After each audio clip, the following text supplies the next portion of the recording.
अस्सलामु अलैकुम वरहमतुल्लाहि वबरकातुहू। शुबहात का इज़ाला पेज को सब्सक्राइब करें और बेल आइकन दबाएं सबसे पहले वीडियो देखने के लिए।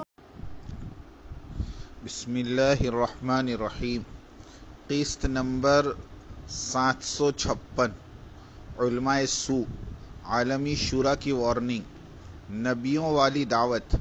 वक्त के अमीर की मंशा को पहचानना। दावती काम और उसका उसलूब।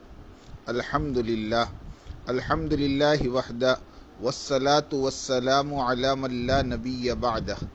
अम्मा बाद। 3 बीमारियाँ। नंबर 1, बातिल माल खाना, गलत तरीक़ों से माल बटोरना, यानी बिला ज़रूरत मांगते ही रहना, हदाया की शक्ल में, चंदे की शक्ल में, और अपने बाप दादा की कुर्बानियाँ गिनवा कर। ये सब यहूदी उलमा किया करते थे। अब मौजूदा दौर में अवाम के पैसों से बनाए गए मदरसों को अपने नाम करवा लेते हैं। ये भी यहूदी उलमा किया करते थे। नंबर 2, अल्लाह के रास्ते से रोकना। यहूदी उलमा का एक पसंदीदा मशगला ये भी था कि लोगों को अल्लाह की रास्ते से रोकते थे।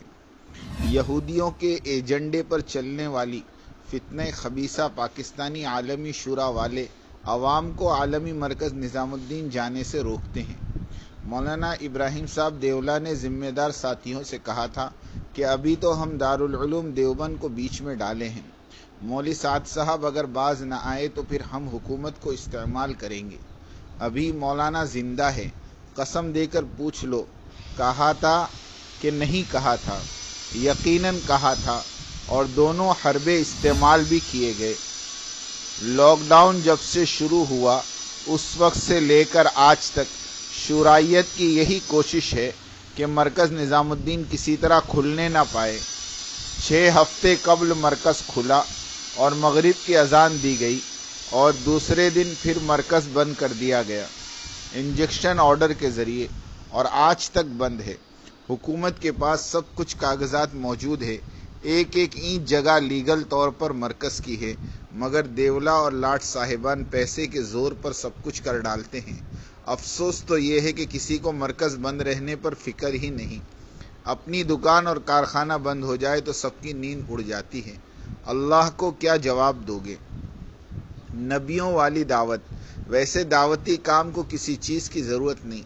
हज़रत मूसा अलैहिस्सलाम वाली झोंपड़ी वाली तबलीग ने 12 लाख मजलूम यहूदियों को राह पर लाए और वक्त के दुश्मन फ़िरौन की तकलीफ़ से बचाया, यहाँ तक कि फ़िरौनियों का बेड़ा गर्क करके रख दिया। हमारे प्यारे नबी सल्लल्लाहु अलैहि वसल्लम अल्लाह से मांगते थे, या अल्लाह मेरा घर भी मेरे भाई मूसा की खोपड़ी के जैसा हो। अरीश का आरिश मूसा। फ़ायदा, दोनों उलुल अज़्म रसूलों के पास ना तो जमघट्टे लगे रहते थे, ना ही मुकीमीन की रिहाइश गाहें, ना हवेली, न चौबारे। कदमी तहरीक को सुकूनत पजीरी वाली लवाजिमात से क्या वास्ता और क्या ताल्लुक। हाय भाई फजले करीम वो फरमाते थे, तबलीग को सूरे कहफ वाली छेद भरी कश्ती के मानिंद रखो, वरना गज़ब होकर रह जाएगी। यानी तुम्हारी चमक दमक दुश्मन को उकसाएगी कि वो आए और तुम्हें और तुम्हारी तबलीग को दबोच ले। काम क्या है? 5 आमाल की नूरानियत से अपनी ज़िंदगियों को, अपने घरों को, अपनी मस्जिदों को और अपने मोहल्लों को मुनव्वर करना। जिन मुल्कों और सूबों में अमीर या शुरा मरकज़ निज़ामुद्दीन की तरफ से मुतय्यन है, उनकी मान कर इताअत के साथ चलते रहना, और जिन मुल्कों में अमीर और शुरा मुतय्यन नहीं, वहाँ के उन ज़िम्मेदारों की मान कर चलना जिन्हें अल्लाह ताला ने कबूल फरमाया और जो अवाम का मरजा बने हुए हैं। हर मस्जिद फ़िक्रों के एतबार से सारी दुनिया को जमातें भेजने वाली बन जाए, ये काम का हदफ है। अफराद तशरीफ़ लाएंगे, मशवरे देंगे, सुन लेना, कदर करना, मगर करना वही जो मरकज़ निज़ामुद्दीन से चाहा जा रहा है। मुल्क के ज़िम्मेदार दूसरे मुल्क के काम में मुदाखलत नहीं करना। जिस मुल्क वालों को जो भी अहवाल पेश आएंगे, उन तक असल आलमी मरकज़ निज़ामुद्दीन से हिदायत पहुँच जाती है। अल्लाह ताला से मांगते रहना, बिला सबब के रब से मांगना बेहतर शय है, मगर असबाब को अहकामात के रख कर अल्लाह से मांगना निहायत उम्दा चीज़ है। इसलिए कि सलातुल हाजत और मशवरा, मेहनत वगैरह भी असबाब में से हैं। ذوالقرنین نے دیوار بنانے کے لیے اسباب بھی شامل کیے تھے۔ آتونی زبر الحدید کہا اور اسباب کے استعمال پر کھڑے ہونے والی دیوار کی تحسین بیان فرماتے ہوئے کہا، ھذا رحمت ربی، یہ میرے رب کی رحمت ہے۔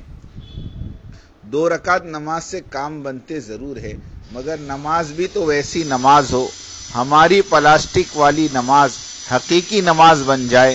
اس لیے یہ دعوتی محنت ہے، مگر اس وقت تک اسباب اختیار کیے جائیں گے۔ احکامات کے تحت حضرت زکریہ علیہ السلام نے اولاد مانگی۔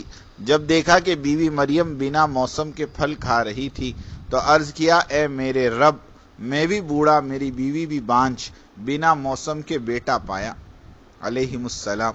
نوٹ: مرکز کے حصول اور بحالی کے لیے فکر کریں، دعائیں مانگیں، روزے رکھیں، اسباب بھی استعمال کریں، کام کو سادگی اور جفاکشی پر لائیں۔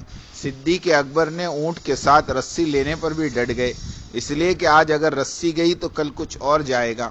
اسی طرح آج اگر مرکز بند پڑا ہے، کل کچھ اور بند ہو جائے گا، اسی لیے کسی طرح بھی ہاتھ پر ہاتھ رکھ کر نہیں بیٹھ سکتے۔ سب مل کر کوشش کریں، اللہ تعالی ہماری مدد فرمائیں، انسانیت کی عمومی ہدایت کے فیصلے فرمائیں۔ آمین۔ وآخر دعوانا ان الحمد للہ رب العالمین۔